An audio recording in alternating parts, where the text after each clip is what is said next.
Hmm. Yes, I suppose one could call this episode the case of the vanishing lady, but that wasn't quite the case, no. I'd been asked by Lord St. Simon for help in finding his bride who'd vanished from the wedding breakfast. Yeah. He had also suggested seeking the assistance of Mr. Sherlock Holmes, if I had no objection. It appeared that the woman had forced her way into the house, alleging that she had some claim on Lord St. Simon. She was quickly ejected by the butler and a footman.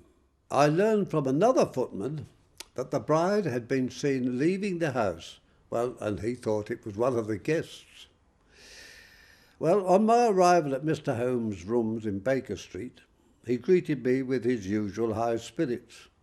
"Ah, you look rather dumb and damp," he said. "Yes," I replied. "I've been dragging the Serpentine in search of the Lady St. Simon." I was rather annoyed when Mr. Holmes laughed heartily and said it was unlikely that I would find the body there. Undoing the canvas bag I'd brought with me, I showed him the contents: a wedding dress, shoes, a bride's wreath and veil, and also a wedding ring. Now, these articles had been found near the Serpentine by a park keeper, and I assumed that the body would be in the water. A note was also found in a card case which said, "Come at once, FHM." Well, following some further sarcastic remarks from Sherlock Holmes, I told him that I was wasting my time talking to him, and got up to take my leave. "Just one hint to you, Lestrade," he drawled. "Lady St. Simon is a myth. There never was any such person." Well, I hurried away angrily. Now, Sherlock Holmes eventually discovered amazing details of the missing lady and connections linking past American liaisons.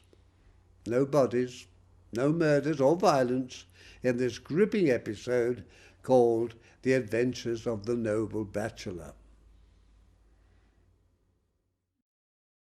The letter which I hold in my hand is from Lord St. John. I will read it to you, and in return you must turn over these papers and let me have whatever bears upon the matter. This is what he says. My dear Mr. Sherlock Holmes, Lord Backwater tells me that I may place implicit reliance upon your judgment and discretion. I have determined, therefore, to call upon you and to consult you in reference to the very painful event which has occurred in connection with my wedding. Mr. Lestrade of Scotland Yard is acting already in this matter, but he assures me that he sees no objection to your cooperation, and that he even thinks it might be of some assistance. I will call at 4 o'clock in the afternoon, and should you have any other engagement at that time, I hope you will postpone it, as this is a matter of paramount importance. Yours faithfully, St. John. It is dated from Grosvenor Mansions, written with a quill pen, and the noble lord has had the misfortune to get a smear of ink upon the outer side of his little right finger. He says 4 o'clock. Oh, it is 3 now. He will be here in an hour. Then I just have time, with your assistance, to get clear upon the subject. Turn over those papers. Arrange the extracts in their order of time, while I take a glance as to who our client is.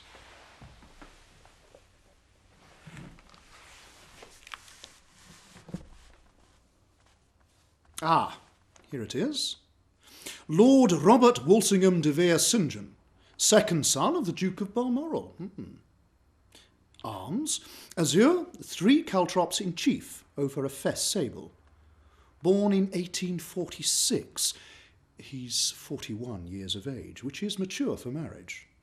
Was Under-Secretary for the Colonies in a late administration. The Duke, his father, was at one time Secretary for Foreign Affairs. They inherit Plantagenet blood by direct descent, and Tudor on the distaff side. Well, there's nothing very instructive in all of this. I think we must turn to you, Watson, for something more solid.